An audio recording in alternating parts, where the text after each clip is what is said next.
qui est paniquant, je trouve, c'est de vraiment regarder et de ne rien faire. Je vais pas aller au fast-food, etc.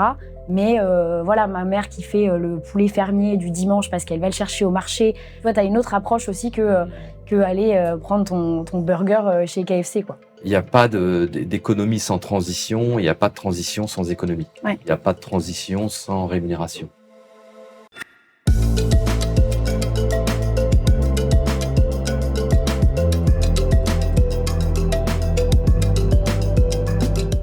Eh bien, bonjour, bienvenue dans ce nouvel épisode de C'est dans l'herbe, donc avec Daphné. Daphné, je te propose qu'on parle d'alimentation, d'agriculture, de transition. C'est parfait. Des sujets qui m'animent, Voilà, j'adore. des sujets qui t'animent. Et ma première question est très simple. Est-ce que tu peux te présenter d'où tu viens, Ouais. ce que tu fais aujourd'hui? Oui, avec plaisir. Écoute, je m'appelle Daphné. Je suis connue sur les réseaux sous le nom de Daphné BLT. Je suis créatrice de contenu depuis pas mal de temps. Je parle d'écologie et je donne des conseils pour un mode de vie plus durable et essayer d'inspirer les gens qui me suivent à adopter des pratiques un peu plus écolo au quotidien sans que ça soit contraignant, accessible à tous les budgets. Voilà, j'ai grandi près de la mer, je suis de La Rochelle. Et tu vois, là, basée à Paris, pour le bien du coup de mon travail et de mes contenus. Ok. Depuis combien de temps tu es sur les réseaux en fait Alors, j'ai créé mon compte Instagram, j'avais 15 ans.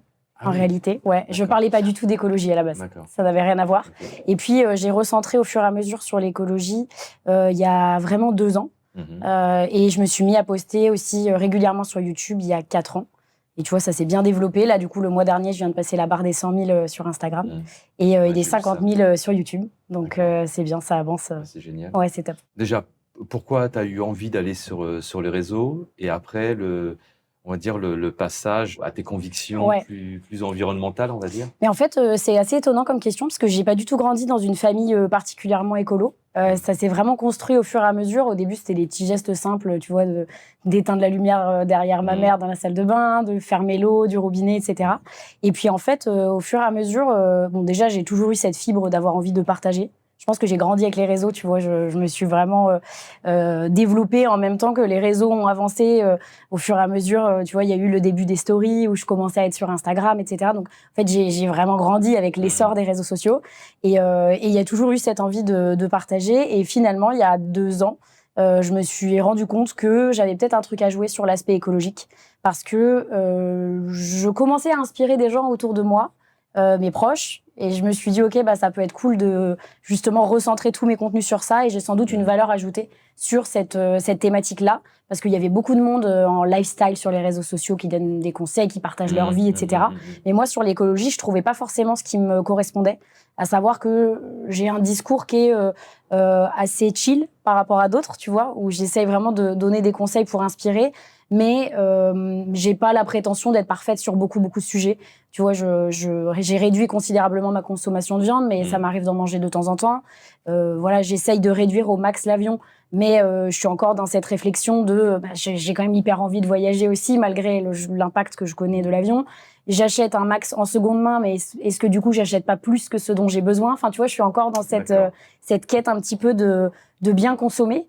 Et du coup, je me suis dit, OK, bah, autant partager ça sur les réseaux. Donc, ça m'est venu un petit peu comme ça et j'ai recentré tout ça là-dessus.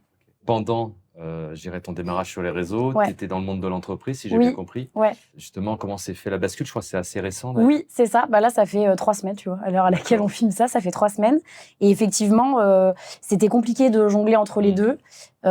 J'étais du coup responsable du développement durable dans un groupe de vins et spiritueux. Expérience géniale, mais effectivement, bon, ça correspondait tout à fait avec ce que je faisais. J'étais hyper alignée avec mes valeurs et je me suis retrouvée vraiment au poste de mes rêves, tu vois. Mais effectivement, compliqué de jongler entre les vidéos, les collaborations que je pouvais avoir avec des marques, et puis cette envie de partager, d'avoir un impact qui, moi, était hyper présente chez moi. Et du coup, c'est pour ça que j'ai switché, quoi. Donc, c'est quoi l'objectif ultime? C'est-à-dire que d'un côté, tu étais dans le monde de l'entreprise, donc là, tu travaillais pour une marque, pour une boîte, pour faire évoluer aussi les pratiques, impliquer les collaborateurs, etc. Oui. Là, finalement, tu t'adresses à qui plus particulièrement? Alors, en réalité, moi, j'aime à dire que je m'adresse à tout le monde. Parce que l'écologie, c'est pas une affaire d'une catégorie sociale ou une affaire d'âge, etc. Pour moi, c'est vraiment un sujet qui touche tout le monde. Et j'essaye vraiment, en fait, j'aime bien dire que je sème des graines, tu vois, et qu'ensuite, chacun fait pousser ce qu'il veut. Si toi, ton sujet qui t'intéresse, ça va être l'alimentation végétale, je vais te partager des contenus pour essayer de, justement, manger moins de viande, mais quand même trouver des sources de protéines, etc., repenser ton alimentation. Si tu vas aimer plutôt les vêtements, et donc ton truc, c'est la mode, et tu as envie de mieux consommer, je vais te partager des marques éthiques, de comment bien s'habiller en seconde main, etc., parler de l'impact de la mode, de la fast fashion, etc. À côté, je vais avoir, là, je suis en train de pousser un peu plus le slow travel. Donc là, tu vois, dans quelques jours, je pars en Interrail, un mois en train en Europe pour me balader. Et moi, déjà, essayer à titre perso et pouvoir en parler. Et du coup, en fait, j'ai vraiment ce truc d'avoir envie d'inspirer le plus grand nombre, juste à passer à l'action. C'est vraiment ça l'objectif, c'est se dire, je passe à l'action, peu importe la thématique. Et pour moi, c'est déjà l'immense victoire quand je reçois un message d'un ou d'une abonnée qui me dit « J'ai pensé à toi, aujourd'hui, j'ai refusé un sac plastique ». Tu vois, c'est rien, mais à l'échelle de nombre de personnes qui peuvent le faire, je trouve ça énorme. Les marques qui te sollicitent, comment ça fonctionne? Comment tu construis? Alors, comment ça fonctionne? En fait, je reçois des demandes de collaboration par mail ou sur Instagram directement. Moi, je contacte des marques aussi s'il y en a vraiment avec lesquelles j'ai envie de travailler. Et ensuite, on discute un petit peu des contenus dont ils auront besoin pour la suite, pour essayer de faire quelque chose qui rentre, moi, dans ma ligne éditoriale et en même temps qui puisse servir leurs produits. Évidemment, ça demande une grande responsabilité parce que je trouve que quand tu es créateur de contenu, qui plus est quand tu parles d'écologie, tu peux pas te tromper sur les marques avec lesquelles tu travailles. Il faut absolument que tu checkes. Moi, je vais chercher à chaque fois où sont produits les produits, voilà, d'où viennent les matières premières, quels sont les engagements de la marque. Est-ce que, du coup, mon ancienne casquette, c'est ce que j'allais mon dire. ancienne casquette de RSE m'aide beaucoup sur ça. Parce que je regarde si la marque a fait un bilan carbone, tu vois. Et ça te donne de la légitimité aussi. Exactement. Clairement. Je regarde si la marque a sorti un bilan carbone, quels sont les objectifs de réduction, etc., où ils en sont par rapport à leur plan probablement peut-être pour atteindre un net zéro ou quelque chose comme ça, tu vois, qui est vraiment le saint graal de toutes les boîtes là aujourd'hui. Et donc, je vais checker un petit peu tout ça pour m'assurer que c'est cohérent. Et évidemment, à côté de ça, il y a la question de est-ce que moi, j'aurais consommé le produit si je ne l'avais pas reçu de la marque? Est-ce que moi, j'aurais pu aller l'acheter de ma propre initiative? Et quand toutes les cases sont cochées, là, on peut travailler ensemble. Très intéressant. Alors, je vais continuer sur le sujet un peu marque, entreprise. Et après, on viendra sur le sujet plus consommateur, parce qu'il y a vraiment un travail à faire aussi à ce niveau-là. Sur la partie marque, entreprise, justement, quels sont pour toi les enjeux les plus importants pour des entreprises, que ce soit agroalimentaires ou autres d'ailleurs? Alors moi, je regarde déjà les gros engagements. Est-ce qu'il y a eu, tu vois, est-ce qu'il y a une feuille de route RSE? Est-ce que la marque a dit, OK, nous, on s'engage à, dans X années, avoir réduit de un certain pourcentage, etc. Et ensuite, une fois que tu as fait ta feuille de route, quels sont les grands leviers? Mais ça, c'est vraiment la casquette de la RSE qui parle, tu vois. Et c'était vraiment, là, pour les vins et spiritueux, j'en avais différence avec l'énergie, l'eau et les effluents, les déchets, etc. Et là, je regarde, tu vois, par exemple, pour une marque, je sais pas, une marque de mode, ça peut être justement d'où viennent les tissus, comment est-ce qu'ils rémunèrent justement les personnes, tu vois, qui vont fabriquer ces tissus-là et tout. Et qui plus est, dans la nourriture, ça va être plutôt le secteur de la food, parce que je travaille aussi quand même avec des marques d'agroalimentaire. Là, ça va être dans quelles conditions est-ce qu'ont été produits justement les matières premières. Est-ce qu'il y a des engagements, tu vois, des certifications, des choses comme ça. Voilà. Et puis aussi, je regarde beaucoup si c'est bio, local, de saison, etc., d'où ça vient. L'impact des emballages aussi. Je me pose toujours la question, vu que je suis très en mode zéro déchet, essayer de réduire au max. Je regarde aussi pas mal les emballages. Et effectivement, le côté de la rémunération du producteur, tu vois, d'essayer d'accompagner les agriculteurs dans la transition vraiment, et de pas juste leur dire ah bah cool, nous on a besoin par exemple que tout passe, que toute votre plantation elle soit certifiée d'une certaine façon, mais sans les accompagner sur ça, sachant que eux ils ont peut-être des pertes de rendement, que tu vois du coup ils ont peut-être besoin de main d'œuvre en plus, etc. Essayer d'accompagner vraiment ce process là. Donc une approche un peu globale en fait. Je vais parler un petit peu de nous, ce qu'on fait. Donc label de commerce équitable qu'on a monté en 2013, et l'objectif il est bien là, c'est de bien rémunérer le producteur dans la durée, sur des contrats de 3 ans, justement pour qu'il puisse derrière envisager une transition. Je dis bien envisager, pas si simple que ça. Bien sûr. Et la difficulté que nous, on rencontre, on reviendra après sur la partie agricole, mais c'est justement la manière de vulgariser le message auprès du conso. C'est-à-dire qu'on est des technos, je veux dire, on est des experts de notre domaine, mais on est des mauvais communicants. C'est-à-dire qu'on a du mal à faire passer le message auprès du grand public, du citoyen, du consommateur. Mais on le voit bien, on fait des micro-trottoirs de temps en temps pour demander aux personnes c'est quoi pour vous le commerce équitable. Et alors souvent, ils pensent bien sûr au commerce équitable plus classique, Nord-Sud, café, cacao.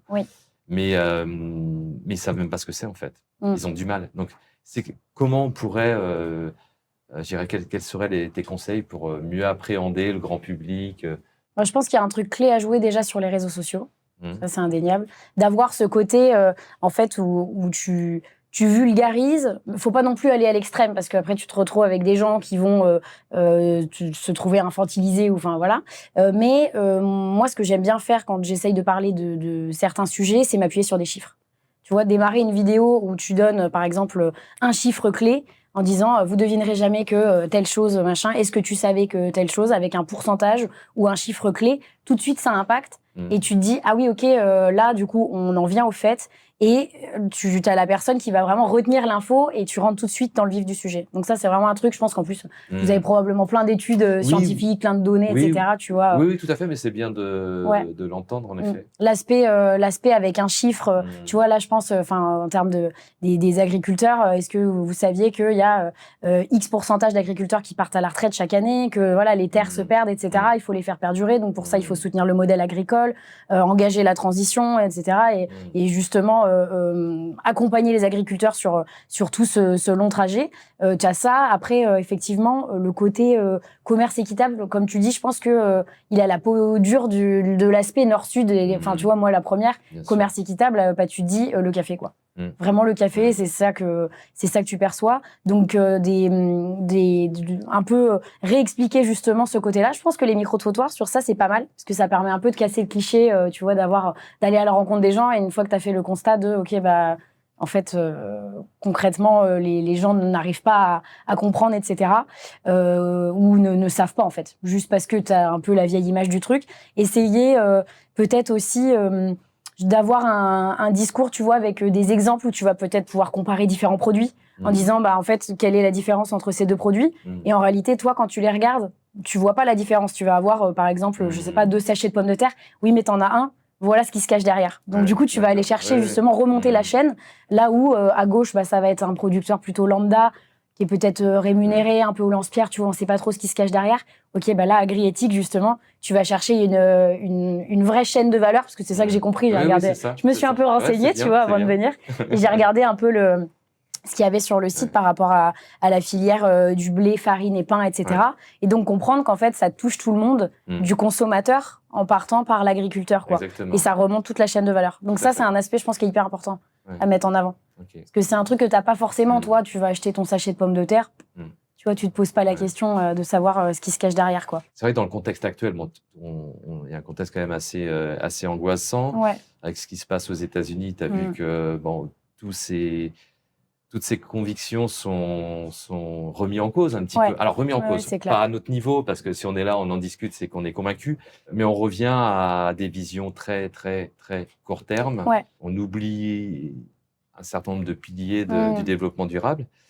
Et justement, ça t'inquiète pas finalement, parce qu'on a le sentiment que la France est un peu seule aux manettes.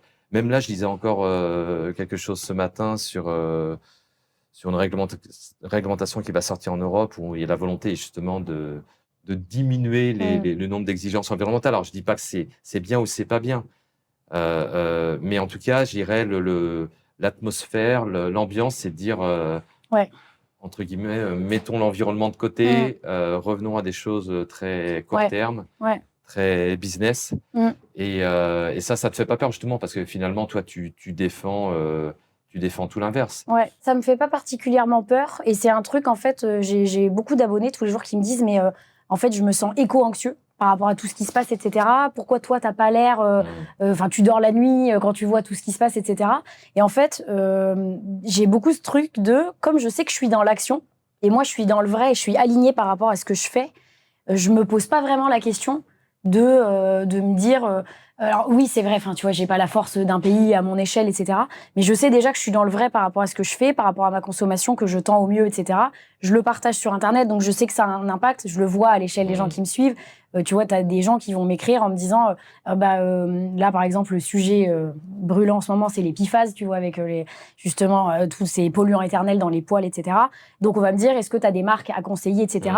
Donc moi je conseille des marques que moi j'ai testées et approuvées, et je me dis ok, en fait derrière t'as quand même des petits mécanismes de personnes qui vont changer leur consommation, en parler à leurs proches, etc. Et tout ça, ça fait un peu effet boule de neige. Donc c'est vrai que ça me panique pas énormément, dans le sens où ce qui est paniquant, je trouve, c'est de vraiment regarder et de ne rien faire. Ça, c'est hyper paniquant. Mais déjà, à partir du moment où tu prends conscience du problème et que tu fermes pas les yeux, je trouve que c'est déjà un énorme truc. On est entouré de gens autour de nous qui, je pense aussi, voient le problème, mais se mettent pas nécessairement en action. Et le fait de se mettre en action, je trouve que déjà, t'es dans le vrai, et ça me permet, en tout cas, moi, de dormir sur mes deux oreilles. Même si, évidemment, c'est juste faire du vélo, ça va être prendre la gourde, diminuer ma consommation de viande, etc. Mais en fait, je sais que à l'échelle individuelle, ça a de l'impact. Donc, Alors, on va regarder et ne rien faire. On va la garder, celle-ci. Mais tu reviens souvent alors sur un sujet, parce que moi, mes patrons, moi, ce sont les agriculteurs. Moi, alors, c'est mes patrons, mais c'est aussi, je me lève le matin, c'est pour que l'agriculteur puisse vivre correctement comme nous, et puisse nourrir les consommateurs français. Tu l'as dit à plusieurs reprises. Alors, au départ, tu as dit je mange moins de viande. Là, tu l'as redit, j'essaie de manger moins de viande. Qu'est-ce que tu en penses finalement? Parce que moi, mes agriculteurs, ce sont des éleveurs, ce sont des producteurs de blé. Et d'ailleurs, le modèle, moi, je considère que le modèle le plus vertueux, c'est ce qu'on appelle l'exploitation polyculture-élevage, c'est-à-dire qu'il fait à la fois de l'élevage et des céréales. Parce que c'est le fait de faire de l'élevage, tu maintiens la biodiversité. Le fait d'avoir des céréales, tu dois le dire, c'est des activités complémentaires. Tu as vraiment la volonté d'arrêter la viande? Le raisonnement, c'est être dans la modération, en fait. Quand tu vois, c'est surtout quand on dit la viande, c'est surtout le modèle bovin qui est hyper, aujourd'hui, on le sait, hyper polluant, plutôt à l'échelle du monde. Donc, en fait, quand tu regardes, c'est plutôt de me dire, j'en mange moins, mais j'en mange mieux. C'est surtout ça. Et de me dire, si j'ai envie de manger un steak, j'ai un truc à côté de chez moi à La Rochelle qui s'appelle les bouchers régionaux. Et donc, très bien, j'y vais. Mais je sais que je soutiens ce modèle-là. Et j'en mange peut-être une fois par semaine. Mais à côté de ça, ça va être essayer de consommer plus de légumineuses, plus de tofu, etc. Plus d'œufs, tu vois, et essayer de remplacer et trouver d'autres sources de protéines dans mon alimentation. Et c'est une question hyper intéressante, parce que on me dit souvent sur Instagram, ah oui, mais en fait, tu donnes des conseils sur plein de trucs, mais toi, t'es pas à 100%. En fait, t'es pas au max. Dans ce cas-là, pourquoi t'es pas végane, tu vois? Et en fait, pour moi, le truc, c'est pas nécessairement de me dire il faut que je sois tout à 100% pour pouvoir en parler. C'est de dire, en fait, aujourd'hui, ce dont on a besoin, c'est de centaines et de milliers de personnes qui sont averties et qui passent à l'action, plus que de seulement quelques dizaines de personnes qui font tout parfaitement. C'est pas ça qu'il nous faut. Tu vois, des personnes qui essaient justement de se dire, ok, je consomme de la viande, par contre, j'essaye d'aller chercher de la viande de qualité. Du coup, ce sera meilleur aussi pour l'impact environnemental, pour mon corps, etc. Enfin, tu vois, c'est vraiment un truc global où, en fait, t'es dans la modération, en fait. C'est juste ça. Et tu consommes en conscience. C'est surtout ça. Et voilà, c'est plus le côté où, forcément, je vais pas aller au fast-food, etc. Mais voilà, ma mère qui fait le poulet fermier du dimanche parce qu'elle va le chercher au marché, qu'elle discute avec le monsieur. Enfin, tu vois, tu as une autre approche aussi que aller prendre ton burger chez KFC, quoi. D'accord. C'est vraiment autre chose. Très intéressant. J'ai eu raison de poser la question. Ouais, c'est une bonne question. Et après, alors, moi, je parle beaucoup du monde agricole. Là, ce qu'on est en train de faire, après, ça va s'adresser à nos partenaires. C'est des marques, c'est des industriels, c'est des boulangers artisans, mais c'est aussi des agriculteurs. Et c'est vrai que dans le monde agricole, alors même si il y a des agriculteurs qui sont comme toi sur les réseaux sociaux, la majorité sont plutôt loin des réseaux sociaux. Et en fait, il y a un décalage entre ton profil. En tout cas, je pense, c'est pour ça que bien sûr. Ton profil, où en effet, tu vas essayer de vulgariser, expliquer tes engagements pour faire adhérer un maximum de de personnes. Et de l'autre côté, les agriculteurs qui sont sur le terrain, les pieds dans les bottes. Et ils vont dire, mais Ludovic, ce que tu es en train de faire, là, elle le prend pas mal, mais tu t'adresses à des bobos parisiens écolos. Alors, moi, je ne le pense pas. Je pense réellement qu'il faut s'appuyer sur des personnes comme toi pour faire passer les messages. Alors, est-ce que c'est un conflit générationnel? Est-ce que c'est une incompréhension? Tu vois, on a du mal à... Moi, je suis intermédiaire, en fait. Je suis le médiateur. Mais j'ai du mal à raccrocher les wagons. C'est-à-dire à expliquer aux agriculteurs qu'on a besoin de personnes comme toi pour faire passer les bons messages. Parce que tu t'adresses à... Tu l'as dit, tu t'adresses à tout le monde. Et pour nous, c'est un levier essentiel pour faire comprendre notre métier. Et inversement, l'agriculteur, il va se dire, mais c'est loin de moi, en fait. Ce que tu es en train de faire, là, c'est loin de moi. Comment essayer de relier ces deux mondes, quoi, en fait? Ça, c'est une vraie problématique. Et c'est un vrai truc parce que sur les réseaux, on me dit souvent, bah oui, mais en fait, c'est bien beau, mais l'écologie, ça paraît comme un truc, une problématique de bobo qui est loin de nous, etc.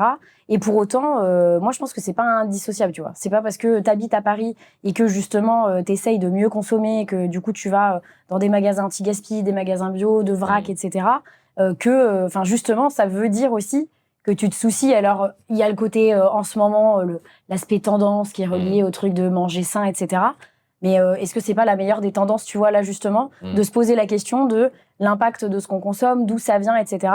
Moi, je trouve que c'est pas indissociable. T'as un intérêt grandissant aujourd'hui sur le sujet de savoir où sont produites les choses qu'on consomme, comment elles sont produites, de soutenir le bon modèle. Parce qu'il y a ça aussi, tu vois, c'est souvent un truc que je dis, c'est qu'à chaque fois que tu payes quelque chose avec ta carte bleue, en fait, tu soutiens un modèle. C'est comme si tu mettais un bulletin de vote dans une urne, quoi. Parce que tu votes pour le modèle que tu veux, agricole de demain, etc.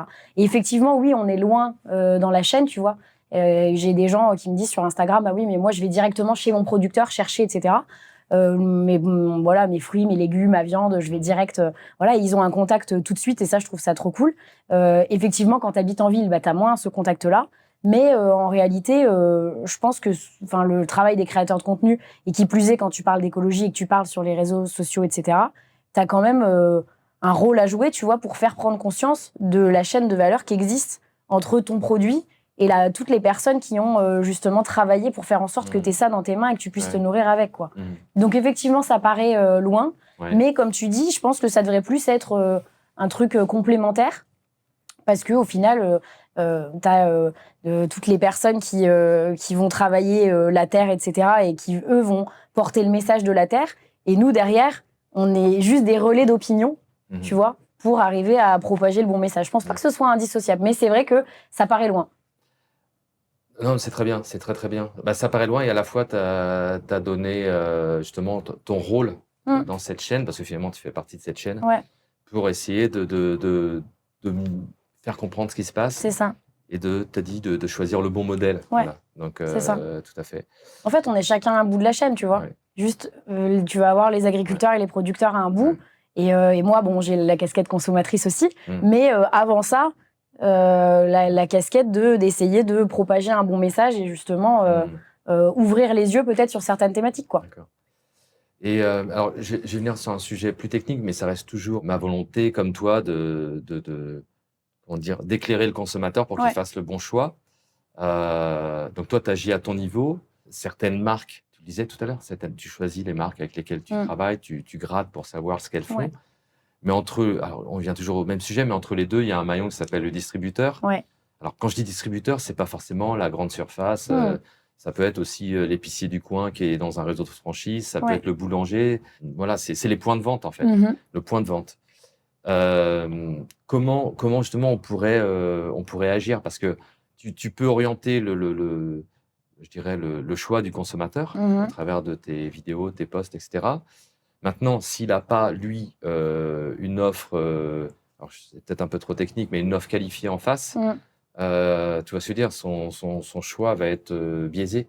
C'est-à-dire que si le distributeur, je sais pas, toi, tu dis, bah oui, Agritic, c'est un bon label, et qu'il n'y a pas d'Agritic dans les rayons, ça va être compliqué pour le conso. Comment on pourrait justement agir aussi sur les distributeurs? Ça, c'est un énorme sujet.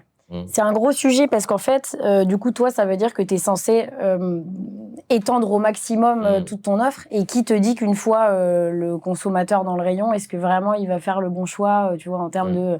Il va regarder qualité, prix, etc. Pour moi, tout ça, ça passe vraiment par un travail d'information, quoi. Quelqu'un qui est convaincu, il va vraiment... Justement, tu vas quand même arriver à influer sur sa consommation finale. Donc, tu as vraiment le côté où, en fait, pour moi, il faut montrer vraiment. Il faut que tu arrives à montrer tout ce qui se passe derrière toute ta chaîne de production et lever le voile sur tout ça. Et les distributeurs aussi, ils ont un rôle à jouer là-dedans, tu vois. Par exemple, ça va être en renseignant, j'imagine, le consommateur, tu vois, dans ton point de vente.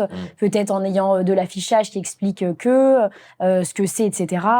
Et justement, en ayant un rôle de conseil avec les personnes qui se rendent en point de vente. Effectivement, après, si tu arrives dans le point de vente et que t'as pas les produits et du coup, t'en as fait la promotion et que en tant que consommateur, tu les cherches et tu les vois pas, c'est un peu plus compliqué. Parce que j'imagine qu'on fait pas une commande en ligne pour commander plein de produits agri-éthiques.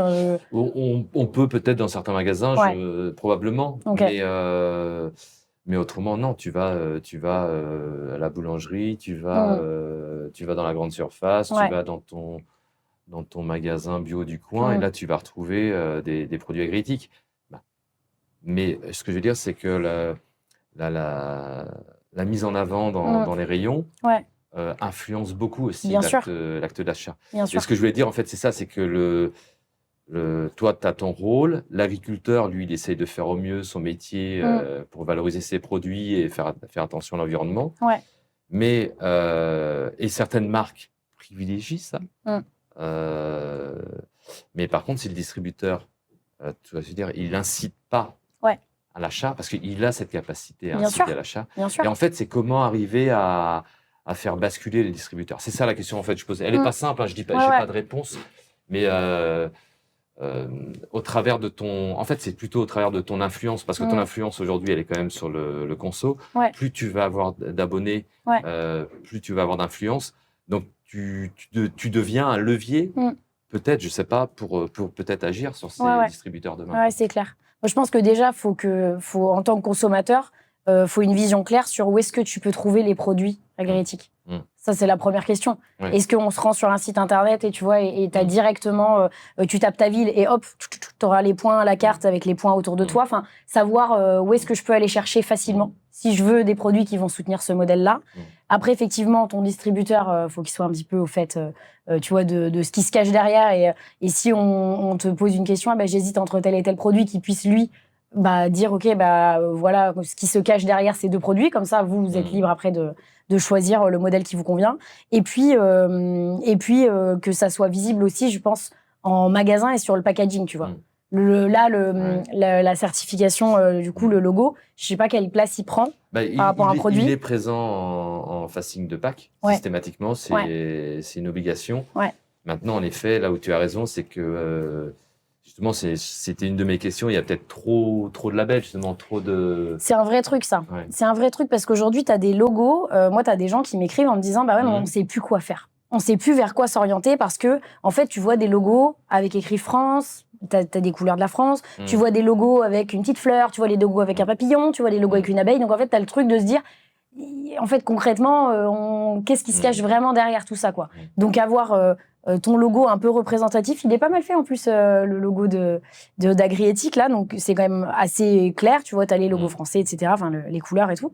Mais effectivement, j'imagine que derrière, t'as peut-être aussi un petit paragraphe qui explique... Une petite explication, une petite explication, ça c'est un truc important aussi. Mais effectivement, que ça soit visible, et c'est un vrai truc aujourd'hui, parce que t'as beaucoup de sigles un petit peu partout sur les packaging, et c'est vrai que les consommateurs, ils sont un peu perdus. Tu sais pas trop à quoi te fier. Tu vas avoir un 100% naturel. 100% naturel quoi, enfin tu vois ce que je veux dire, tu sais pas ce qui se cache derrière quoi. Donc biodégradable ou des choses comme ça, t'as beaucoup d'indications maintenant sur les packaging, et le sujet des labels et des certifications, c'est compliqué. Autant tu vois des labels qu'on connaît tous, agriculture biologique, HVE, etc. Mais sur des certifications qui sont un peu moins connues et qui méritent à plus l'être, effectivement, t'as le côté de la visibilité qui doit être, ça doit te taper au premier coup d'œil quoi, sur le packaging.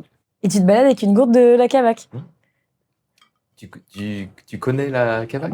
Mon grand-père a fait toute sa carrière à la Cavac. En Vendée, à La Roche-sur-Yon. Oui, en effet, le label agriéthique, en fait, est né grâce aux agriculteurs de la Cavaque. Ok, ça va lui faire super plaisir. C'est une initiative vendéenne. Ok. Et donc, les agriculteurs m'ont permis de monter ce label qui est aujourd'hui diffusé. Ok, extra. Voilà. Les grands esprits se rencontrent. Exactement. Comme quoi. Exactement. Je reviens, j'avais une petite dernière question. Tu parlais du repas du dimanche midi et du poulet cuisiné par ta grand-mère ou ma mère ou ta maman. Justement, lors de ces repas, on parle souvent de sujets politiques et d'autres.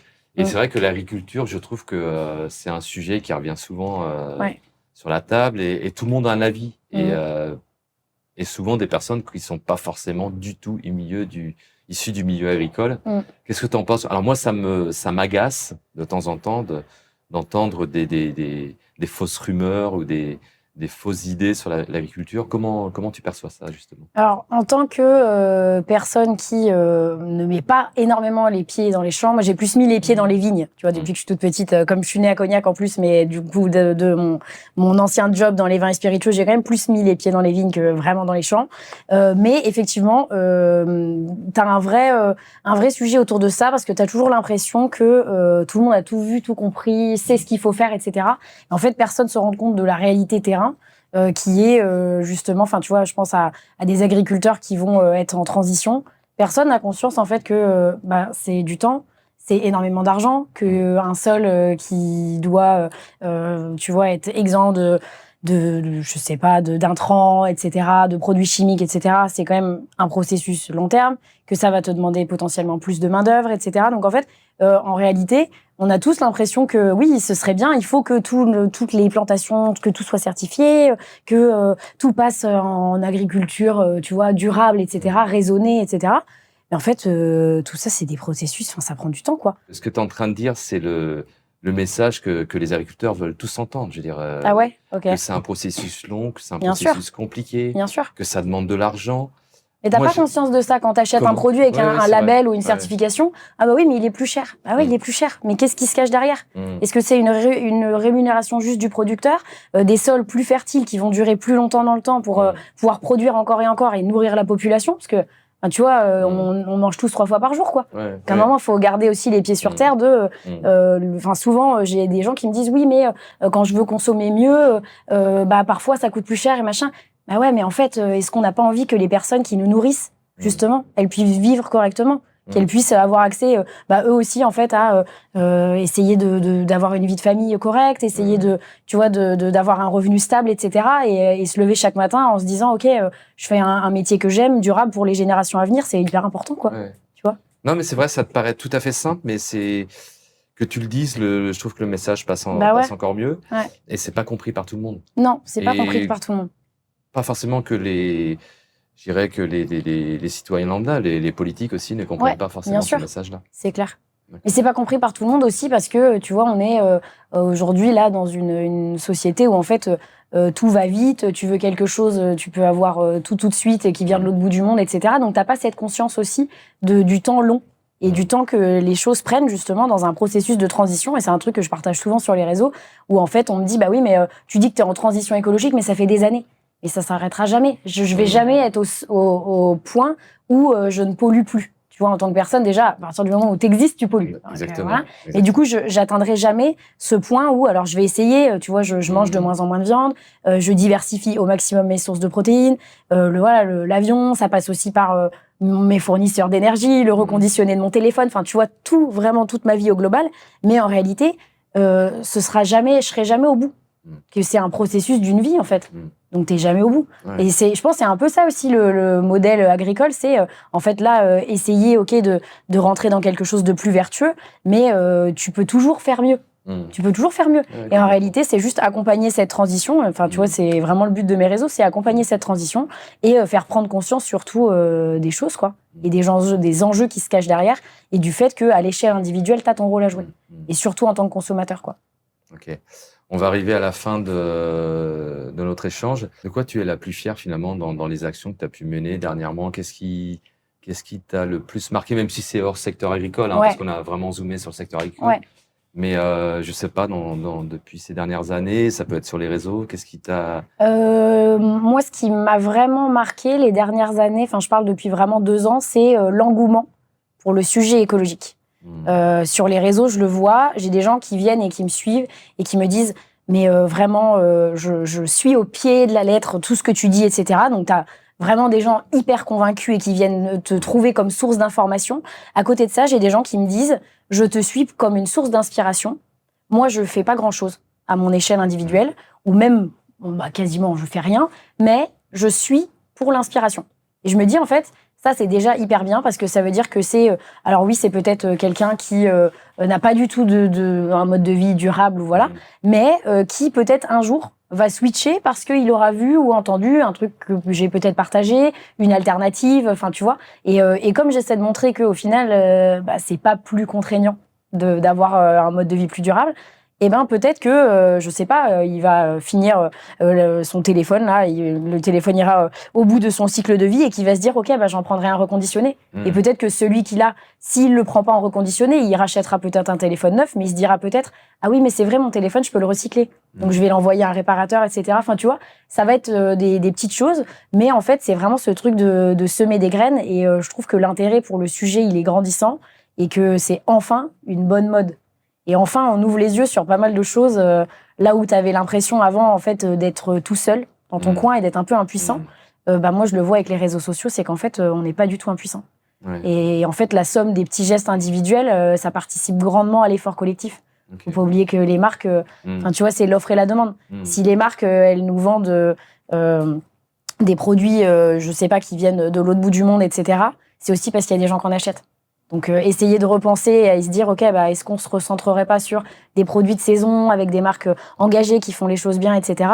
Et peut-être que du coup, tu vas réorienter aussi ce que les marques vont faire pour nous, quoi. Ouais, complètement. Toi, comment est-ce que ça s'est développé, ta conscience écologique ? C'est un truc que je demande beaucoup dans des vidéos quand j'interviewe des gens et tout. C'est de dire d'où est-ce que ça t'est venu ? Est-ce que tu t'es réveillé un matin avec le déclic écolo ? Est-ce que tu as vu un film ? Est-ce que tu as entendu un podcast, lu un livre ou... Voilà. Il n'y a pas eu un déclic, un choc, une vidéo, un film qui m'a particulièrement inspiré.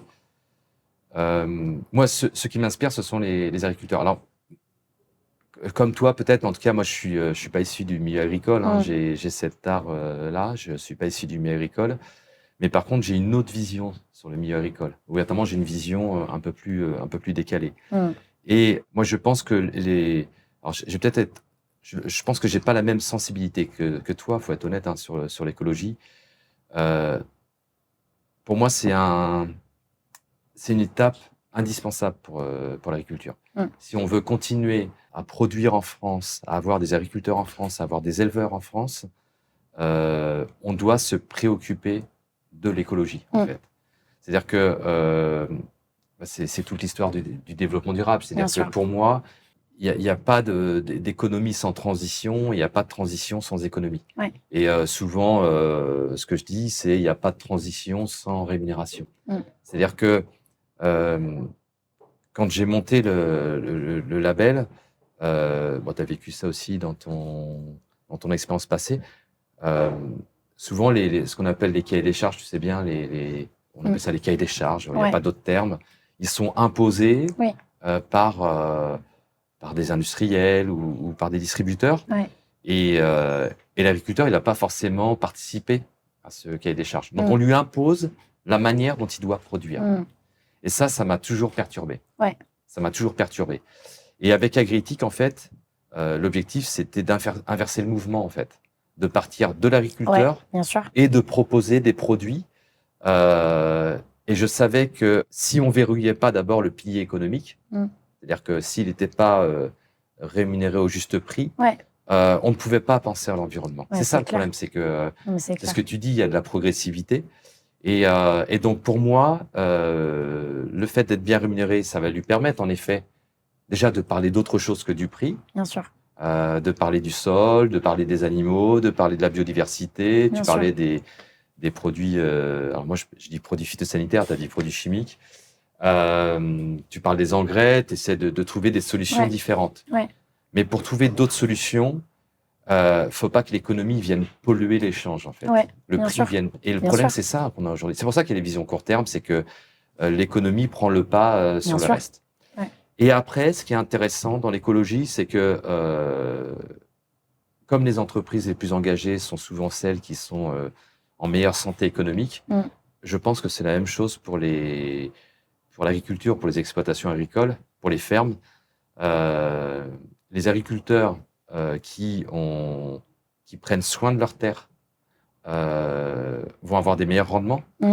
Donc, plus de rémunération derrière. Ouais. Et c'est ça qu'il faut faire comprendre aux agriculteurs. Ouais. C'est que plus ils vont prendre en compte, je dirais, le sol, la biodiversité dans le sol, la biodiversité aérienne, plus ils vont avoir des meilleurs rendements, moins ils vont utiliser de produits chimiques, moins d'engrais.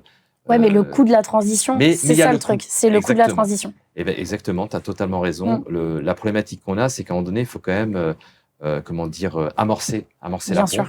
Bien sûr. Et pour amorcer la pompe, il faut un peu d'argent. C'est ça. Et la transition, elle se fait dans la durée. Bien sûr. Et tu as totalement raison. C'est vraiment le problème qu'on a aujourd'hui. C'est-à-dire que quand on revient à des raisonnements court terme, des raisonnements de prix, il n'y a plus d'engagement dans la durée et la transition n'est plus possible. Bien sûr. Et c'est toute la difficulté. Donc l'écologie, je ne peux pas dire que je suis un écologiste comme toi. Tu es venu avec ta gourde quand même. Je suis venu avec ma gourde, c'est vrai. Je pense réellement qu'on ne peut pas raisonner l'économie sans l'écologie et l'écologie sans l'économie. C'est pour ça. C'est clair. Pour moi, c'est intimement lié. Donc voilà. En fait, j'en suis tellement convaincu que je pense qu'on n'a pas le choix, en fait. C'est surtout qu'on n'a pas le choix. C'est ça qui est inquiétant, et qui est frustrant, même si je pense que ce que tu fais, le nombre d'abonnés que tu as, je dirais, rend perceptible ton impact, en fait. Ouais. Ça, c'est ça qui est génial dans ton métier. Ouais. Ça rend... c'était vraiment ça le but. Tu as un impact. C'est ça. Tu as un impact. Et voir cet impact-là. Voilà. Ouais. Nous, au sein de nos partenaires, on souhaite aussi avoir un impact. Et il faut le démontrer. Ce que tu disais tout à l'heure, tu dis oui, mais tu dois avoir des chiffres, des études, etc. Tu as raison, mais il faut qu'on y travaille encore. C'est ça. Il faut qu'on y travaille. Dernière question, je dis dernière question, mais je pense que ça fait 3 fois que je dis dernière question. Qu'est-ce que tu retiendrais de cet échange? Qu'est-ce qui t'a le plus marqué? Moi, c'est l'aspect chaîne de valeur, en fait. Ce truc, justement, que tu as de dire, en fait, ça passe par les agriculteurs, mais aujourd'hui, tu vois, par exemple, moi qui fais des courses à Paris, etc., les agriculteurs, je les vois pas. Je les sens pas. Tout ce que je sens, c'est aller au Franprix, acheter, tu vois, ma barquette de je sais pas quoi, enfin voilà. Mais donc, du coup, avoir cet aspect...